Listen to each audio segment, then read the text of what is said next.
ค่อยโทรหาเจ้าคือบ่รับค่อยใช้ชีวิตไปครึ่งมื้อละเจ้ายังบ่ตื่นปานนี้หว่า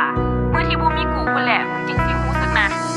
เคยเว้าแต่เรื่องของเจ้าให้หมู่ค่อยฟังค่อยจนเบื่อเคยคิดว่ามันสิโดนได้จบลงไว้บ่เป็นตาเสือบ่มีเจ้าอยู่ให้เว้าบ่มีคนส่งไว้บ้านให้กายไปใส่มาใส่บ่คอมนิสัยแบบนี้คนเป็นตานายเพิ่นบอกเป็นคนขี้ห่วงบ่อยากให้เข้าไปใกล้ผู้หญิงเขาบอกว่าฮักเพิ่นแท้เขาเว้าออกไปให้เพิ่นได้ยินเคยฝันไว้หลายกว่านี้แต่ต้องยอมรับในความเป็นจริงว่าเพิ่นบ่ฮักเขาแล้วเพิ่นบ่อยากฟังมันอยากสิทิ่มเขาจื้อแต่เรื่องเก่าๆถึงส่วนเพิ่นย่างออกไปกินข้าวเขาจับมือเพิ่นสุดทางบ่อยากให้ห่างออกไปจากเขาเพิ่นบอกบ่ให้เขาสู้เป็นหยังต้องสู้ก็คือบ่เซาเพิ่นบอกว่าเพิ่นบ่มักที่เซาแล้วเซาอย่าให้ได้เว้าเพิ่นบอกว่าเพิ่นเป็นห่วงเป็นหยังต้องสู้อันนี้อันนั้นรักษาตัวเองในแม่เป็นหยังเขาตาเขาเป็นอย่างสั้นเขาถามว่าฮักเท่าใดเพิ่นตอบว่าหลายจนเขาฮักเพิ่นอยากมีเพิ่นอยู่ตลอดแต่ต้องเฮ็ดใจเขาได้แต่เบิ่ง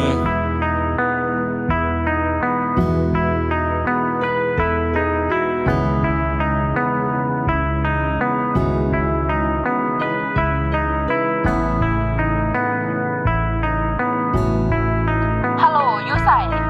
ไปไสคือบ่บอกกันแน่เป็นหยังเดี๋ยวนี้คือบ่สนใจบ่ใส่ใจคือแต่ก่อนล่ะบ่ฮักกันแล้วแม่นบ่เจ้าบอกว่าค่อยใส่ใจเมื่อเจ้าบ่อยู่และสิรู้สึกเฮ็ดหยังก็ให้เจ้าบอกบางเทื่อก็เว้าแบบบ่ได้คิดเสียใจนำค่อยตลอดแต่ค่อยบ่เคยสิคิดสำนึกสูบยาจนคอนเต็มปอดก็ย้อนบ่มีเจ้าคุมประพฤติเป็นหยังต้องมาคิดฮอดในมื้อที่เจ้าบ่อยู่ให้บอกขอโทษไปหลายสำใดแต่มันก็ยังบ่แม่นคำตอบเห็นเจ้าไปลงผู้ใหม่ให้เว้าจังได๋ค่อยเว้าบ่ออกให้ฮักกับเขาโดนๆค่อยยินดีนำจากคนกระจอกเป็นหยังคิดฮอดคือเก่าแต่คือสิบ่มีสิทธิ์ได้เว้าจะมีความสุขกับเขาค่อยสิออกมาบ่เข้าไปเฮาเพราะเฮ็ดเจ้าเจ็บมาหลายให้เขาเก็บใจเจ้าไปรักษาให้เขามึงเจ้าดีๆอย่าเฮ็ดให้เจ้าต้องมีน้ำตามื้อใดจะบ่มีไผมีใจดวงนึงถ้าเจ้ากลับมา